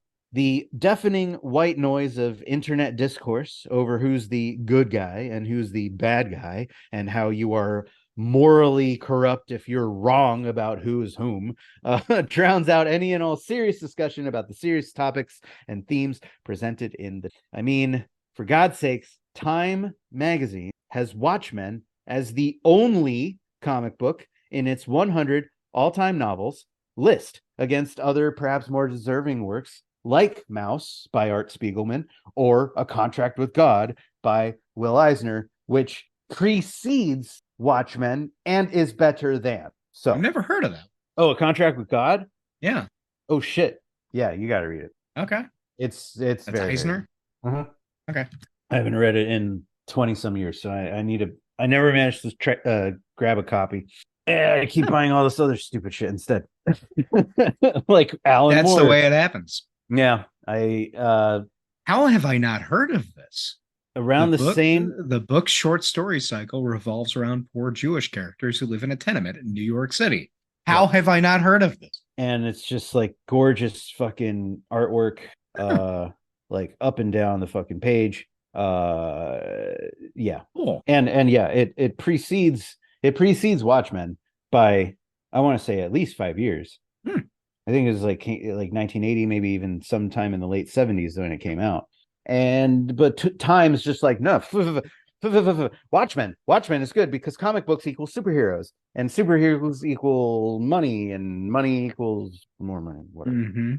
Fucking nonsense. So while the right wingers are obviously wrong about Rorschach and the book's themes, the liberals can't see past the profit. What else is? I mean, throw your hands up. Fucking, I don't know. Massive shrug. So what now? What do we do? What's the takeaway? What can be done? Thoughts? Yell at people. Yes. And more. Give me more. Yeah, I don't know. Like we're at a really horrible place in society right now where it's even harder than it was. Yeah, full stop. Where it's even harder than it was at any point in the recent future to like make any kind of a living off of this stuff. Especially now, considering this like writer strike that's going on, that's moving in with the actor strike and everything. Yeah. Like, if you want to make money, you have to sell your shit out to Hollywood as a writer. But even then, it's like it's not as you can't afford it. Right. You can't afford to live off of what you're doing by selling it, and it's like I don't know what you go on strike, but like with all of the AI stuff that's happening now. And I know Shark being our pro AI hack fraud on this podcast will I ain't worried about it. I'll say that. I'm not worried about it. It's just it takes away more leverage. Rather neutral, actors but yes, and strikers and writers to make money. Workers. Yeah, but I mean, in this specific context, of course, writers and actors, and soon enough, it's going to hit editors, it's going to hit animators. Yep. Mm-hmm. Anyone who's not animators are already fucked. Animators got fucked like a while ago. Yeah. But like bad. Point being, we could talk about that later. But well, animators, oh boy. No, they've always been screwed. They've always been screwed, especially with all the Marvel movies and the way they treat the VFX houses. Yep, it's horrible. Yep. And I don't know how you can. The only answer I have is like, if you still want to create art, is it has to go completely in. Yeah, and you have to do like artist cooperatives. Like that's the only answer. You can't rely on studios anymore unless it is fully artist run. Yep. And then you run into questions about distribution. And I mean, arguably that's a little easier with the internet, but you do lose something by not having it. Oh, absolutely. And, like I've gotten into debates with people about the ease with which streaming. It's very convenient. Yeah, but it's there's always something about going into a theater and experiencing it with a group. It's like one of my favorite memories in this godforsaken hellhole is Jonny, when we went to go see that one Neil Breen movie. And they're all the same, so I can't remember which one exactly it was. Yeah, I have no idea. Really fucking matter. But it was just pure delirium that hit the entire audience. It was definitely. I got super drunk, so I barely remember other than just like everybody was just like yelling, and nobody knew what was going on. People but chanting "spin" for like completely at random. But it's like that's part of the whole. If you want to go with like death of the author or whatever else, it's like part of this is a communal act. Oh yeah, and it goes into that. So it's like you I guess if there is an answer, it's like you got to go pure indie and recreate these spaces that have been taken away. Sure, that takes a lot of work. Yeah, but good luck making a living off of that. Yeah, I mean that's the main problem though. Exactly. It's like if you want to do this, then you need to have other structures in place to help people, cooperative housing or food co-ops or whatever else. And I don't know, there are groups out there that are starting to work on this. It's just we're at such a big crisis point that the liberal establishment does not want to admit. Of course not. Because they profit off of it. Yeah, exactly. They benefit. So why would they discuss it? Or because they have rental properties. Yes, and they put a guy in office who strikes down an entire fucking rail union bonuses, time off, sick days, and a basic fucking like wage, you know. So that's my answer. I mean, I guess the thing that I think is good about the way modern stuff is produced is that it's so bad. Like, yeah. I always get nitty gritty about this because there's a lot of good stuff that is made, but okay. There's a lot of good stuff that is made, but I hate to quote Mao, but I'm going to. Yeah, let's do it. Let's go. Fuck. What I think is the real hope of AI for me is that we highlight the contradiction. Like the weird fucking studio ghouls they're gonna try to find the cheapest way to make the worst movie, and that's gonna be AI. And you're never going to be able to get a job writing a real fucking film in like 5 years or a real book or a real whatever, because you don't have to have any kind of talent to write The Avengers or fucking JD Vance's garbage memoir or any of that other shit. Like you can just. Who's the guy who did what was that, Redneck something? Oh, what was his stupid book? Small Town? Hillbilly Elegy. Oh, never mind. I thought you were talking about that song, the Small Town song. Oh, well, we're going to kill some. Yep, no. Another thing that you don't have to have a single ounce of creativity to make, and they're just gonna pump it out like AI and things like that, and they're just gonna get so good at it, and they're gonna pump out such like a constant fire hose of sewage that people are gonna have to finally walk away. Hopefully, I mean, it's our only hope. Will. It's our only hope. I don't think they will, because people are so ground down by the bullshit that they have to deal with. They might. I know it's like people are just like, and I'm not trying to be like derogatory about this, but it's just like I'm not trying to be defeatist, but it occurred to you that we might be defeated. Well, no, it's just like when West, you are maybe. like completely fucking exhausted at the end of every goddamn day, and you don't have the energy to think about like a lot of heavy stuff because you got to deal with heavy stuff on a daily basis. Sure. And you get like a 2-hour block where you're like, yeah, I'm gonna watch a movie. Yep. You don't have the brain power to think about hard things. And that's why a lot of these movies are, that's why Top Gun Maverick was in theaters for like months. An utter shit movie with nothing to say aside from give the military more money. Yeah. The Navy paid for it. Yeah. And but all the marketing. A lot of just explosions. And it hit the exact same story beats that the first one did. And people like the first one. And it's just like, this is all you have the energy to do is watch this stuff. Nostalgia and reaction. It's all a fucking cycle to keep you from having to actually think about the real shit. And more attempted to circumvent that by attacking the superhero genre directly by writing a superhero book, publishing it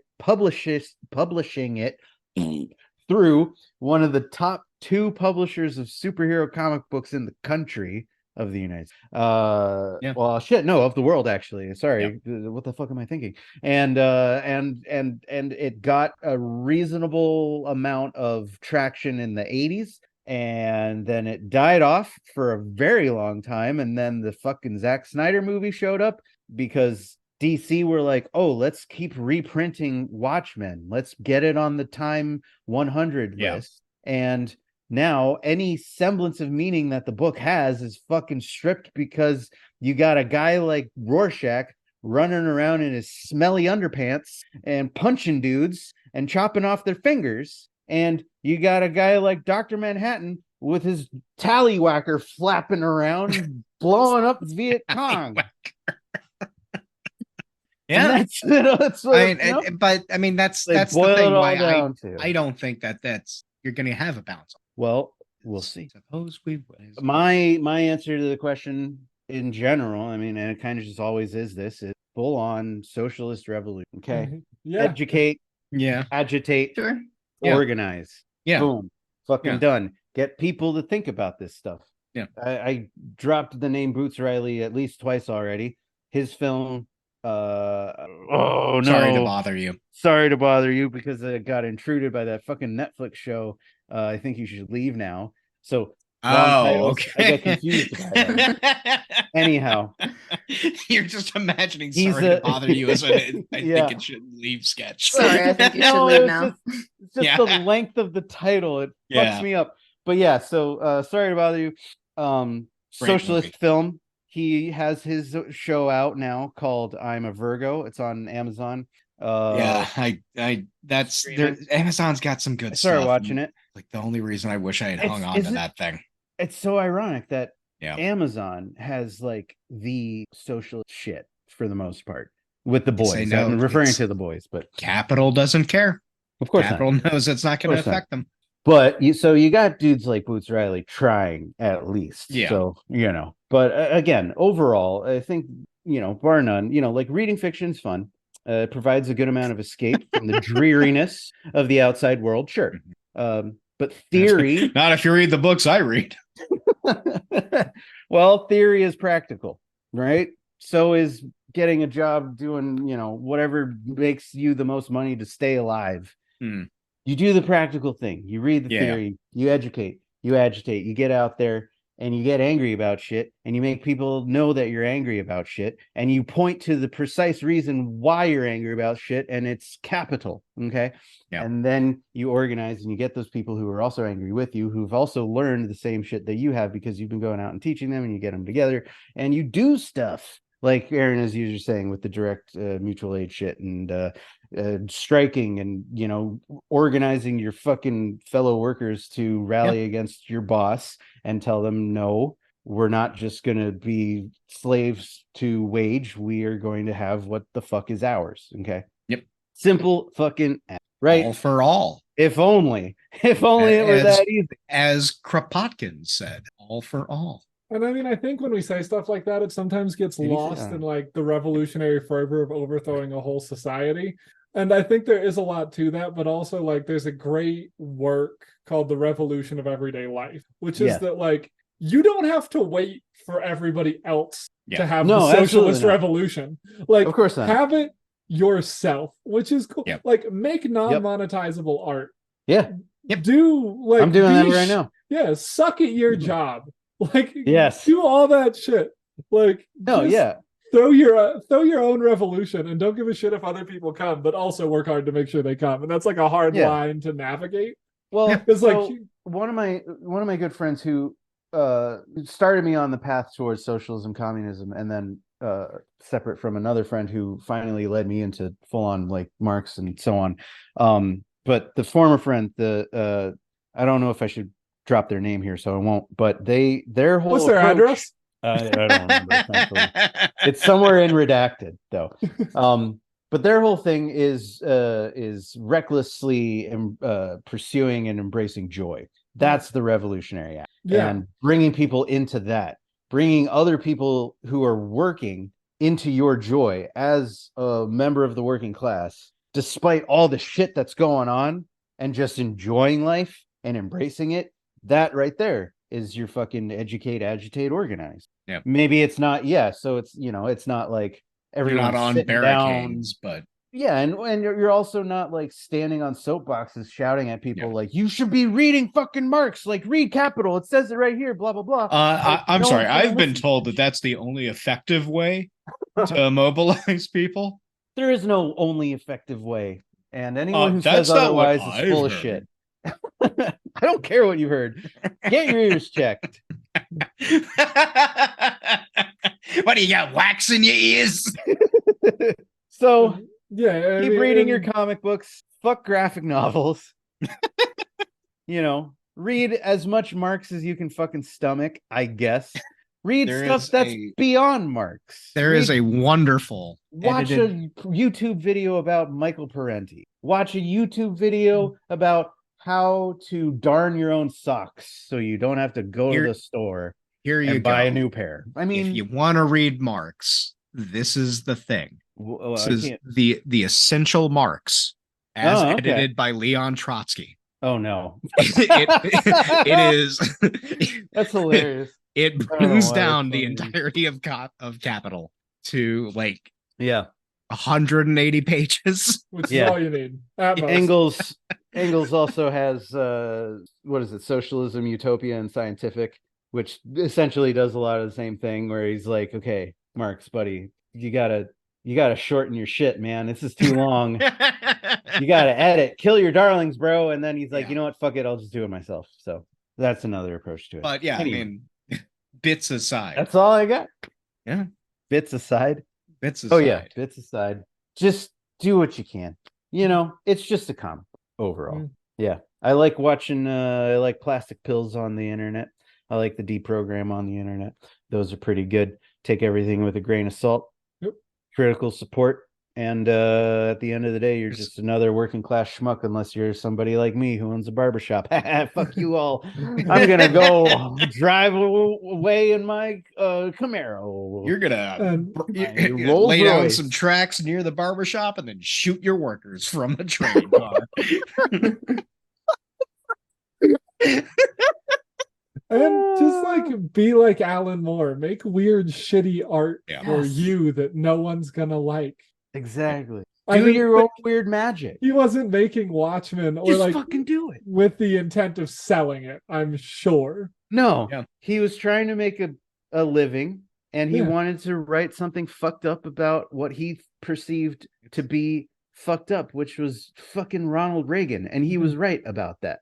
There's a movie I discovered recently called Walker that's directed by Alex Cox, who's the guy who did Repo Man. You told me about that. Yeah, it's a great movie. It's with Ed Harris, and it's set in the 1800s about one of these guys who would go into Central America and try to form slave colonies.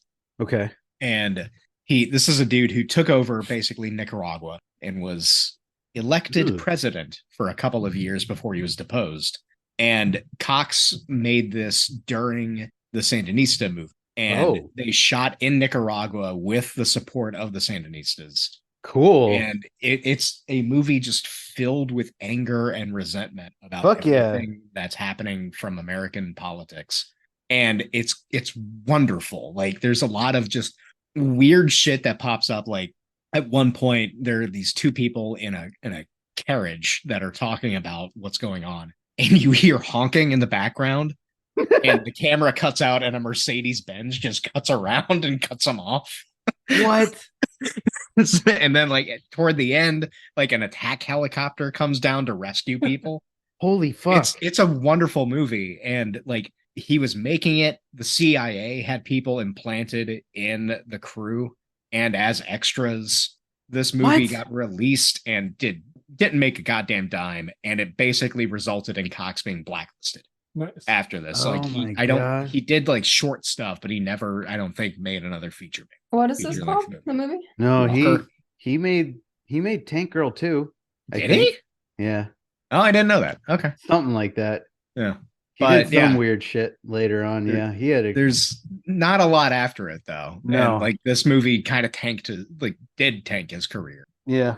And there was an interview I read recently about, like, I think it was because Criterion put out a DVD release, and so this journalist was talking to him, and they're going over this, and the journalist throws a softball question, and he says, "So what would you want if you could make a movie about anything else? What would you want to do?" And Cox's response is, "It doesn't fucking matter because they wouldn't release it."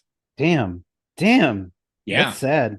It is. It's a great movie. I fucking love the movie, but I mean, to your point about, like, you just gotta, I think you create things that are not going to be commercially whatever, and just, I don't know, do it, show it to your friends. In the immortal words of Frank Turner, ignore the applause and set the theater on fire. Who is Frank Turner? Good. He's a British folk singer. Okay. He's good. Yeah, making stuff is fun.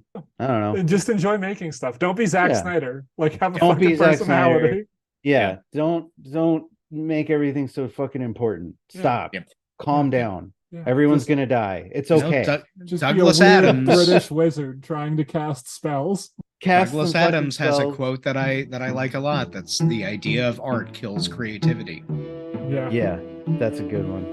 All right, cool. Well, we fixed it. We solved art. We